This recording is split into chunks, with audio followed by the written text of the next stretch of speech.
Papa, more movie. No, the movie's over. We gotta Papa, me want more movie. go. No, we gotta go. You lie! No, the You movie's... lie! Season 5 volume 3 ఒక episode కాదు, అది ఒక emotional send off. ప్రతి scene, ప్రతి silence, ప్రతి లుక్కి ఒక emotion ఉంది. ఇది జస్ట్ సిరీస్ ఎండింగ్ కాదు, మన మెమొరీస్కి ఫేర్వెల్. లిటరల్లీ చెప్పాలంటే ప్రతి సీన్ ఒక క్లైమాక్స్లా ఉంటుంది. కొత్త కొత్త విషయాలు తీసుకొచ్చారు డఫర్ బ్రదర్స్. అవి అన్ని లాస్ట్ ఎపిసోడ్స్కి పర్ఫెక్ట్గా కనెక్ట్ అవ్వడం అసలు మైండ్ బ్లోయింగ్. ఈ వాల్యూమ్ చూస్తున్నప్పుడు బ్రెయిన్ ఆఫ్ చేసుకోకండి మామ. డీటెయిల్స్ మిస్ అయితే పెయిన్ డబుల్ ఉంటుంది. కర్చీఫ్ దగ్గర పెట్టుకోండి, లేకపోతే గుక్క పెట్టి ఏడుస్తావు. ఎస్పెషల్లీ లాస్ట్ 30 minutes మాత్రం అసలు మాటలో చెప్పలేం. No over action, no love drama, just pure ఎమోషన్తో ఉంటుంది.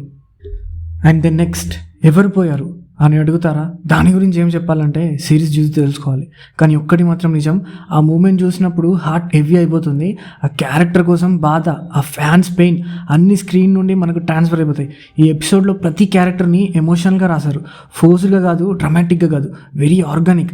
క్యారెక్టర్స్ రాంగ్ డిసిజన్ తీసుకున్నా కూడా మనకి కోపం రాదు, ఎందుకంటే మనం ఆ పెయిన్ని, ఆ ఫియర్ని, ఆ లాస్ని ఫీల్ అవుతాం. లాస్ట్లో చెప్పాలి అంటే డఫర్ బ్రదర్స్కి లిటరలీ అవుతాం. ఇలాంటి స్టోరీస్ క్రియేట్ చేయడం, మనకి చైల్డ్హుడ్ లాగా ఫీల్ అయ్యే మెమొరీస్ ఇవ్వడం మామూలు విషయం కాదు. మనం ఆల్రెడీ తెలుసుకున్నదే ఇది స్ట్రేంజర్ థింగ్స్కి ఎండ్. కానీ ఇది సిరీస్ ఎండ్ అయ్యిందని కాదు, మన లైఫ్లో ఒక చాప్టర్ క్లోజ్ అయిందని. హావ్కిన్ సైలెంట్ అయిపోయింది, స్క్రీన్ బ్లాక్ అయ్యాయి, కానీ ఆ క్యారెక్టర్స్, ఆ మూమెంట్స్ మనలో ఉండిపోతాయి. This is not just finale, it's an emotional good bye. Thanks stranger things, will never forget you.